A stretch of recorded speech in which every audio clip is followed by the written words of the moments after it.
My name is Luna, and I've been married to Lucas for 3 years. We used to live alone when we were dating. But after we got married, we moved in with Lucas's dad because his job was nearby. Even after we got married, I kept working. But I had to quit my job because Lucas's dad needed help. He started having memory problems about 1.5 years ago. And it got worse over time, so he needed someone to take care of him. At first, we thought about sending him to a nursing home. But Lucas really didn't want to. He asked me to take care of his dad at home, so I agreed. Luna, please, let's try to take care of my dad here. I don't want him to go to a nursing home, Lucas begged. I understood how he felt, but it was a big responsibility for me, and I wasn't sure if his dad wanted me to take care of him that much. So I asked Lucas to help me as much as he could. I had never seen Lucas beg like that before, so I thought he would support me. But taking care of his dad turned out to be harder than I thought. His dad needed help with simple things like walking, using the bathroom, and taking a bath. He could still move around, but he often tripped and fell because he couldn't support himself. So Lucas and I decided to change our house to make it safer for his dad. Even though we were still paying off debts, we realized that his dad's safety was more important. At first, Lucas helped a lot with taking care of his dad. But as time went on, he started saying he was too busy with work to help. And after about 1 year of taking care of his dad, he stopped helping altogether. He even started going out on his days off instead of helping me. My father-in-law's health was declining, and he needed more help with basic things like using the bathroom and taking a bath. It became too much for me to handle on my own, so I talked to my husband about it. You promised to help, didn't you? When was the last time you actually helped out? It's been months, I said to him. He needs more care than I can give him alone. I'm feeling overwhelmed, I added.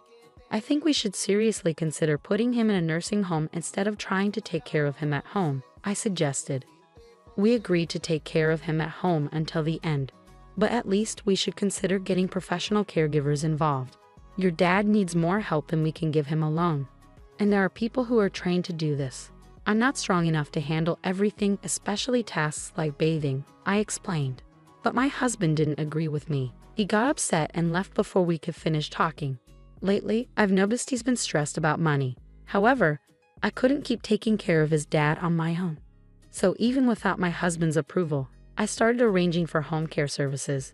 His dad was assessed as needing a high level of care. So we arranged for a caregiver to come 5 times a week for about an hour each day. We also made a plan with our long-term care insurance, so I wasn't worried about the cost. But we hit a snag on the first day of home care services.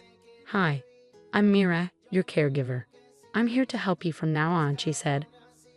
Nice to meet you, Mira. I'm looking forward to working with you, I replied. While the caregiver was talking to my father-in-law, she also taught me some nursing techniques. I found her guidance really helpful and felt confident about hiring her. But when my husband came home and saw her, he got really angry. Luna, I never agreed to home care services. What's going on? He yelled at me. But I've been telling you that I can't do this all by myself anymore. I didn't do this without telling you. I'm sorry, Miss Caregiver, but please go home for today. I tried to explain, but he didn't want to listen and sent the caregiver away. Why did you arrange for home care without my permission? I'm the one who decides things around here. You're a terrible wife for not listening to me. You can handle caregiving alone. Don't waste money, especially since we still have to pay off the loan for the renovation. Why can't you see what I'm saying? I've told you many times that I can't do this all by myself, Lucas. You've stopped helping with caregiving, haven't you? That's not keeping your promise. And the renovation was necessary for safety. If your dad falls and gets hurt, taking care of him will be even harder. You might not get it because you haven't been doing any caregiving for over 1 year now. Why are you bringing this up all of a sudden? Besides, you're not working, so it's your job to take care of him, right? Who do you think is paying off the loan for that renovation? No matter how much I tried to explain, my husband didn't understand. He really believes that I should do everything by myself. After that, I only had the caregiver come when my husband was at work. Talking to her about not just caregiving, but also the issues with my husband and getting advice was really helpful. After months of the same routine, one day my husband unexpectedly offered to take care of his dad himself. You've been cooped up for over 1 year. Go treat yourself. I'll handle everything today, he said. I happily accepted his offer, I got a long overdue haircut and enjoyed some time at a coffee shop I used to frequent. But after about 4 hours, I started feeling anxious about leaving my inexperienced husband in charge, so I decided to head home early. When I got back, the house was unusually quiet. My father-in-law was peacefully asleep in his room. Assuming my husband had also worn himself out and fallen asleep, I went to check the bedroom, but he wasn't there. As I sat in a quiet house, I noticed an envelope placed on the dining table. When I opened the envelope, I found divorce papers already filled out along with a letter. The letter took me completely by surprise. Even after we divorce, please continue taking care of my dad. I'm going on a trip for a week, so please file the divorce papers. As I read those words, it hit me. His sudden offer to take care of his dad was just a way to get me out of the house so he could prepare for his trip. And the fact that he had already prepared divorce papers was a shock. What's more, he expected me to continue caring for his dad even after we split up. I couldn't comprehend his thinking at all, so I called him immediately. When I read the letter, I found the divorce papers. What's going on? Who are you going on a trip with? I'm at the airport about to board. I'm busy, and frankly, I don't care anymore. It doesn't matter who I travel with. We're getting divorced. Just make sure those papers are filed by the time I get back from my trip. That's all. With those words, my husband abruptly ended the call and hung up. Just before the line went dead, I heard a woman's voice calling out his name on the other end. It became clear that he was with someone else, the person he was traveling with. We'd only been married again for 3 years, and now I was facing the possibility that he was having an affair. As I thought about how he might have been cheating on me while I was busy taking care of his dad, tears of regret filled my eyes. Luna, my father-in-law's voice called out to me as I left. He had been struggling to remember my name lately, but today he said it clearly. Worried about how well my husband had taken care of him while I was away, I hurried to see him. Father, are you feeling all right? Did everything go smoothly while I was out? I asked, concerned for his well-being. Luna, is the caregiver coming today? My father-in-law seemed surprisingly lucid and able to hold a conversation. No, she won't be here until tomorrow morning, I replied. Ah, I see. Could you bring me some paper and a pen? He requested. My father-in-law, who usually struggled with writing due to his condition, seemed different today, more refined. I remembered reading that writing could help with dementia symptoms, so I agreed and fetched him some paper and a pen. He began writing something, but I couldn't see what it was. After he finished, he placed the paper in an envelope and handed it to me. Give this to the caregiver when she comes tomorrow, he said before drifting back to sleep. Was this some sort of dementia exercise with Mila? Although I was curious about the letter's contents, I decided not to peek. Later, when my father-in-law woke up, he seemed to have forgotten everything, even my name. It left me wondering what had happened. That night, after he had gone to bed, I found myself pondering over the letter and divorce papers again. Reflecting on my husband's recent actions, I began to realize there might have been signs of something suspicious. I had been so focused on caregiving that I hadn't paid attention to him. If he was indeed cheating, part of me wanted to divorce him immediately and leave. But I couldn't abandon my father-in-law. Besides, without a job while taking care of him, I worried about supporting myself after a divorce. As morning arrived, I still hadn't made a decision. Mira came by, and I handed her the letter from my father-in-law. After reading it, she approached me looking troubled. And then, the caregiver. I'm here to support you, Luna. We've built a friendship, and moments like these are more common than you might think. I'm here for you, Mira reassured me with a kind smile. The letter is about me getting a divorce? I asked, feeling confused. Yes, it seems Mr. Henry noticed something wasn't right and asked me to step in. He wrote in the letter about his wishes regarding his estate. There's more to it, but we can discuss that later. Since your husband will be back soon, let's act quickly, Mira suggested. With that, Mira arranged for another caregiver to take over Mr. Henry's care and urged me to follow her. We ended up at a law firm. Mira, why are we here? I asked, puzzled. You'll understand once we're inside, Mira replied cryptically. Even though I was still confused, I followed Mira into the building. Thank you for coming today. I'd like to discuss a request I received from Mr. Henley regarding gifting property during one's lifetime. Specifically to you, Luna, the lawyer explained as we took our seats. The lawyer handed me a document and said, yes, it's notarized. Mr. Henley requested this document prepared by Mira. It states that Mr. Henley wishes to gift you $36,000 and his apartment during his lifetime. Stunned by this revelation, Mira started to explain. On the first day of my home visit, Mr. Henley mentioned this. He wanted to express his gratitude to you, Luna. However, as you weren't legally adopted by him, he couldn't pass on his assets to you through inheritance. So he decided to make this gift during his lifetime.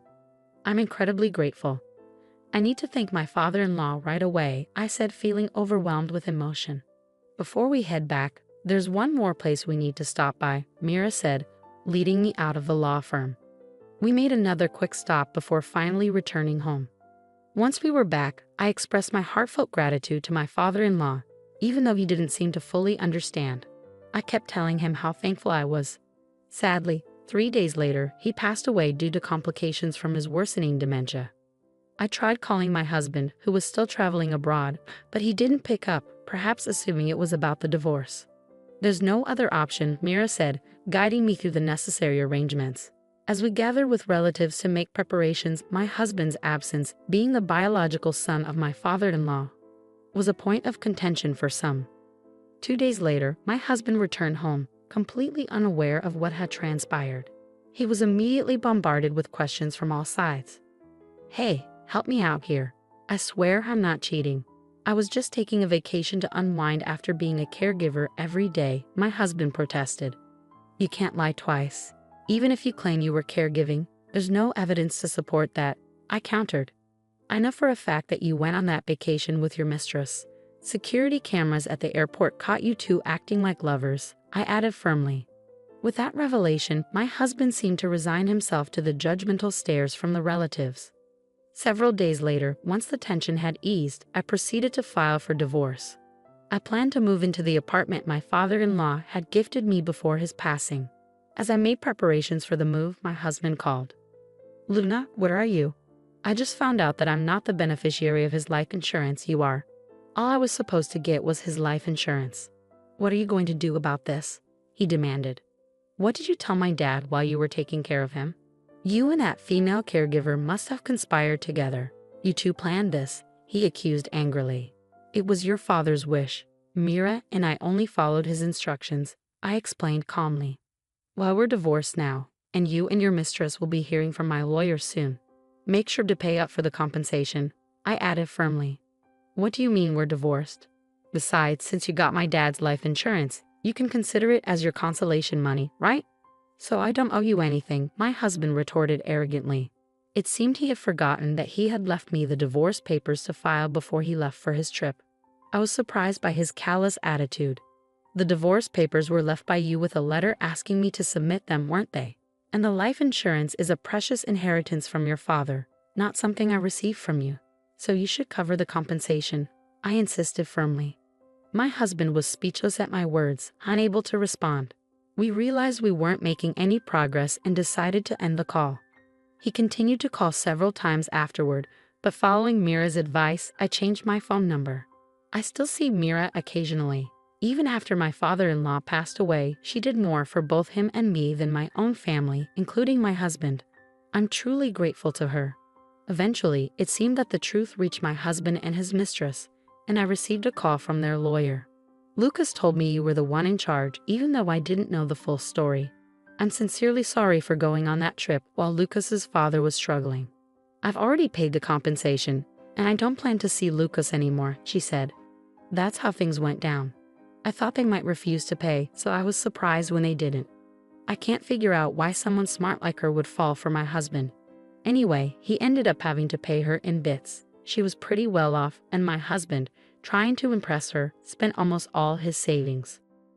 I even heard he paid for a fancy trip out of his own pocket. Whether he blew through his savings or not doesn't really matter to me. I'm determined to make him pay back every cent, even if it takes a while.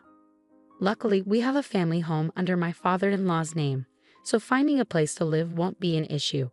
But with the payments for the loan we took out for elder care, along with the compensation we have to pay each month, it's going to be tough. Even if we deduct it from my husband's paycheck, he won't have much left over. And since our relatives all know about it, he can't exactly ask them for help. I hope he learns from his mistakes. I moved into an apartment my father-in-law gave me, which I get to keep for life. Life's comfortable now. I'm using the money I inherited from my father-in-law to study caregiving. Mira's helping me out too. I want to be a caregiver like her, someone who can really support families.